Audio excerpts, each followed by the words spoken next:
which uses horizontal lines mimicking the lines of the prairie. If you're familiar with that style, it's probably because of architect Frank Lloyd Wright. Was the apparel mart. Now, apparel is best seen under synthetic lighting. Therefore, all of the windows that you see there were not part of the original construction. They simply did not need them. For that reason, the American Institute of Architects named that building the dreariest along the Chicago River. When the Sun-Times moved in just a few years ago, they went ahead and added all of those windows. We turn around are built over the air rights to the railroad. So simply stated, there are trains that run below each of these buildings. As you can imagine, there are a few things that need to be taken into consideration when you've got a train. We're not fond of losing distinctions, especially when it comes to our skyscrapers. So we petitioned the Council of Tall Buildings and Urban Habitats, the governing body for skyscrapers conveniently located right here in the city of Chicago, until they gave us a secondary distinction. This is the tallest building in the entire world, including the height of those two non-essential antennae you see at the top. They bring our height to 1,730 feet. Now, since 1974, 2 men have climbed the exterior of that building from the base to the very top. One of them, wearing a to get the views from the top of that building but don't want to go to jail, you can do something much, much easier. Go inside the lobby, choose one of 104 elevators, take it up to the 103rd floor. There you are going to find the Sky Deck Observatory. From that Sky Deck, on a clear day or evening, you'll be afforded views of up to 4 different states, as well as great views of our lake and, of course, the city. Having those windows set back, it actually helps to conserve energy. The floor is completely free of poles and columns on the inside because those making the trades used to do so entirely by hand signals, so there could not be any obstructed views. In order for that to happen, the 2 office towers actually help to support the weight of those trading floors. Special design and engineering considerations had to be put into place so that structural damage did not occur. Additionally, you're going to notice that the corners of these buildings, or this building, is serrated. This is what we call chamfering. And it's like that so that more people can have corner offices per corner of that building.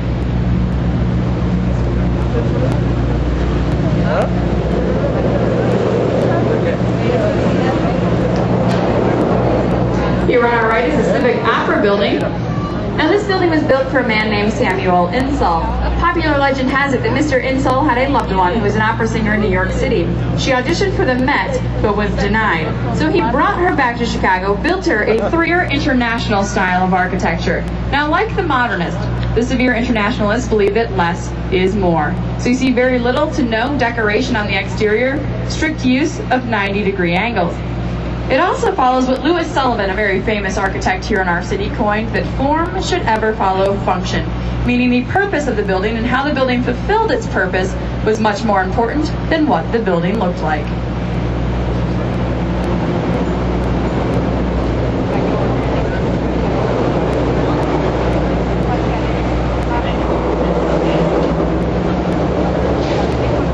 There are 2 red brick buildings coming into view on our right-hand side. These are known as the Great Lakes buildings. Prior to these buildings being here, however, there was a temporary structure known as the Wigwam. It was at the Wigwam that Chicago hosted the 1860 Republic. Bueller's Day Off, you might recognize this building.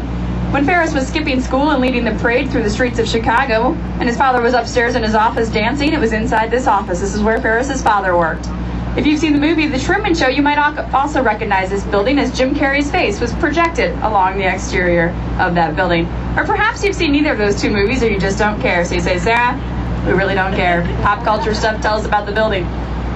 This is another very important reason to pay attention to this building. It is known the world over as an excellent example of contextualism, meaning the architect was inspired by the surroundings when choosing its design. So that green glass mimics the natural green of our Chicago River. Additionally, it reflects the skyline and the sky above. That curvature follows a natural bend in the Chicago River, and now you can see that the back follows the strict grid of Chicago's city streets. Right beside it is 225 West Wacker Drive, and it's also celebrating its location, but in a slightly different manner. It's sending some love to our bridges here in Chicago. If you follow the riveted panels in the center all the way up to the top, you're going to get a little surprise, and that is a miniature version of our Chicago-style bridge. Here in Chicago, we absolutely love our bridges. We've got over 80 of them. 38 of them do move. They're the bascule trunnion style bridge. So they open from the center up. They open on Wednesdays and Saturdays at the beginning and the ending of our boating season, and that is to allow for the sailboats to go from their dry docks out to Lake Michigan and of course from the lake back to their dry docks in the fall. It's currently the middle of our boating season, so the bridges are no longer opening and closing, but if you come back in the fall, you'll certainly see that happen. Now, many of you said that you were visiting us here in Chicago, and so I'm going to suggest that you stay away from the dual-level roadway that you see beside us. This is Wacker Drive, and it is the most confusing street in our city. There is a north, a south, an east, and a west Wacker Drive, an upper and a lower Wacker Drive, all considered to be the same street. And if that's not confusing enough, traffic does exit on both the left and the right-hand sides. It was named for Charles Wacker, who was a very civic-minded brewer here in our city, and that might explain some of the confusion. The LaSalle Wacker building is a great example of Art Deco architecture. Art Deco was a celebration of the mechanical age, known for using those setbacks at area where the flagpole is to allow for more natural light into the building. As well, you can see the spire up at the top. The spire acts much like a hood ornament on a car. It's sitting beside the second of the three super tall skyscrapers currently under construction. This is Waterview Tower, and it is slated to be completed in 2009. When it is going to be 1,047 feet in height and home to the first Shangri-La Hotel in the United States. 77 West Wacker Drive is said to be modeled after the bell tower in Florence, Italy. So if you've seen Giotto's bell tower, you might recognize its design. Of course, with the addition of that oversized Greek pediment up at the top. If you look all the way up to the top, you can see that it is home to United Airlines here in the city of Chicago. It is sitting right beside 55 West Wacker Drive, and 55 is a celebration of concrete. This is an architectural style known as brutalism. It became very popular after World War II because it was cheap to build. And 35 West Wacker Drive is home to the Leo Burnett Advertising Agency, but it's commonly referred to as the Plaid Pants Building, as it is home to Leo Burnett, one of the largest advertising firms in the U.S. The likes of Charlie the Tuna, Tony the Tiger, the Pillsbury Doughboy, and Snap, Crackle, and Pop have emerged from that building. We're coming up to State Street, that great street. If you look off the water's edge, you're going to see the very famous marquee to the very famous Chicago Theater. They do interior tours of that theater, so if that's 2005, and is the second largest outside of that in Washington, D.C. Sitting right behind that, this sort of buttery colored building, is the former Jewelers Building. Now in the 1920s, if you were a jeweler and you had a car, you could drive your car directly into that building and onto an elevator. That elevator would then take you and your car to whichever floor you wanted to conduct your business on. Incredibly convenient, so that you didn't have to worry about walking around the rough Chicago city streets with your valuables on your person. Now ironically enough, one of Chicago's rougher characters, up at the top there's a dome section, and in that dome section there was a club called Club Stratosphere, and that was his favorite drinking location during Prohibition. Next to Hotel 71, you're finding Mather Tower, which is the skinniest version of the skyscraper here in the birthplace of the skyscraper. At the top of the floor is just 9.5 feet in diameter. That's Vince the suit man. We can give him a nice little wave. One of our finest residents here in our city.